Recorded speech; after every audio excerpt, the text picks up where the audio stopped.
Hey guys, Cody the car guy here, and this is one of the projects coming up in the shop. This is a '05 Mazda RX-8, and definitely was not impressed by this motor.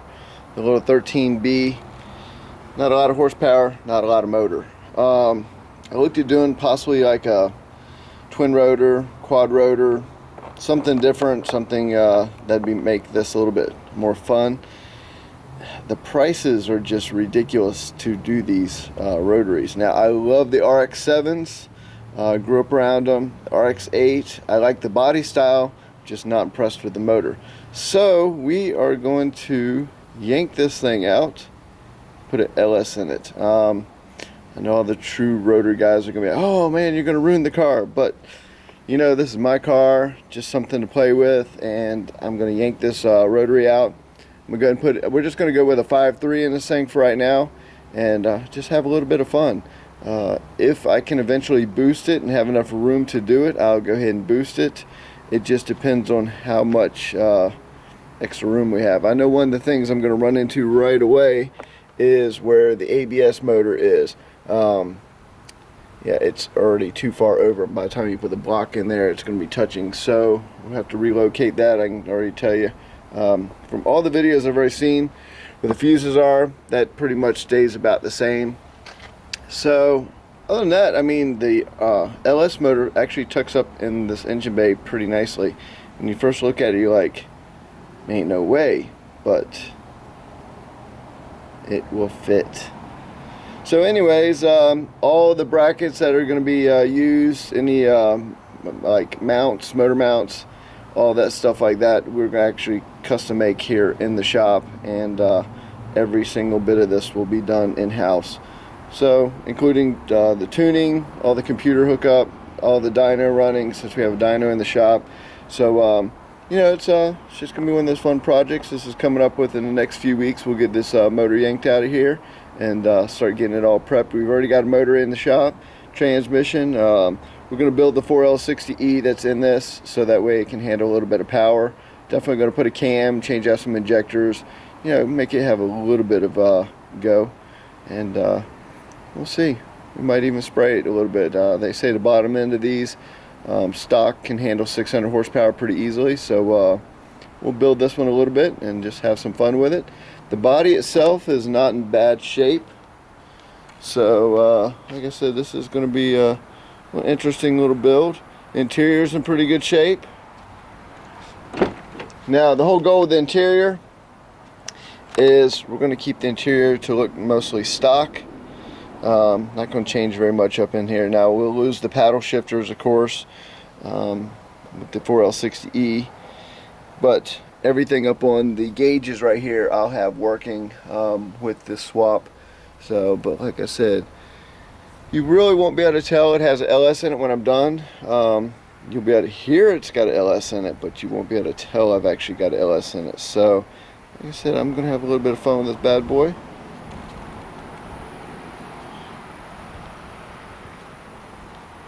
A little carbon fiber trunk lid right there.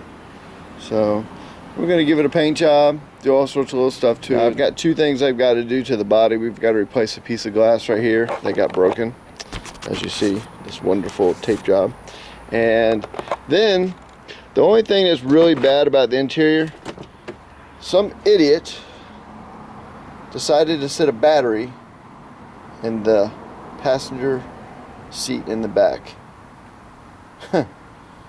Some people just really just have no clue to that. This is the worst part of the whole car right here, where someone actually sat a freaking battery. So I've got to pull that out, reupholster the seat, and yeah, this is the worst part of the whole thing. That's actually worse than having to do all the work tucking a cool little motor up in this thing to have some fun in. Then I got to fix the seat. Well, who knows? Maybe I won't have back seats.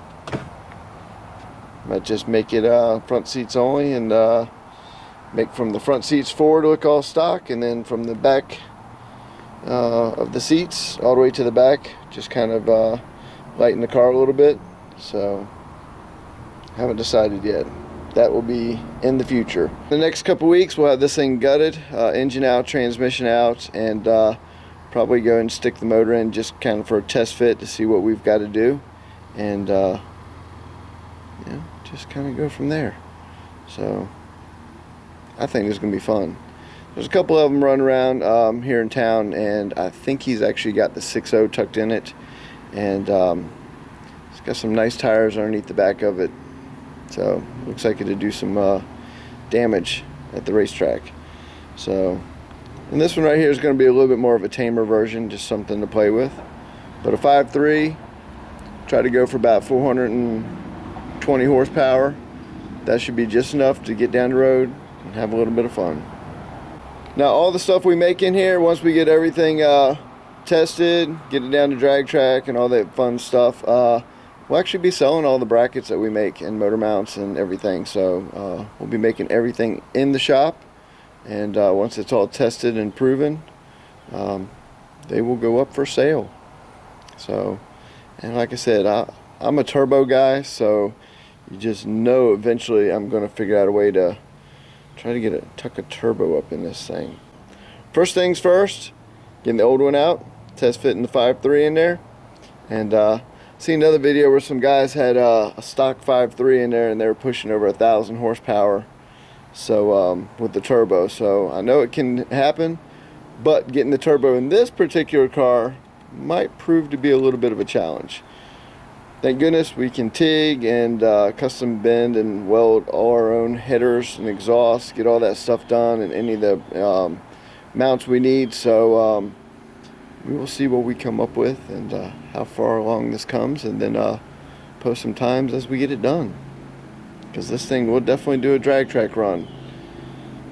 It's mostly going to be a put around in town, street fun car, but it's definitely going to do a couple drag runs, especially the built transmission. You know, you got to go out there and test out all your work and make sure everything's working great.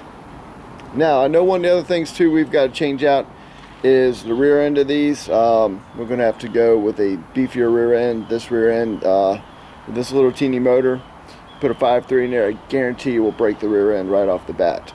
So I know we're going to have to switch up to that. A lot of people are talking about putting the turbo rear ends in these. So like I said, we got a few things we're going to have to go and address. All the fun stuff coming up. Stay tuned.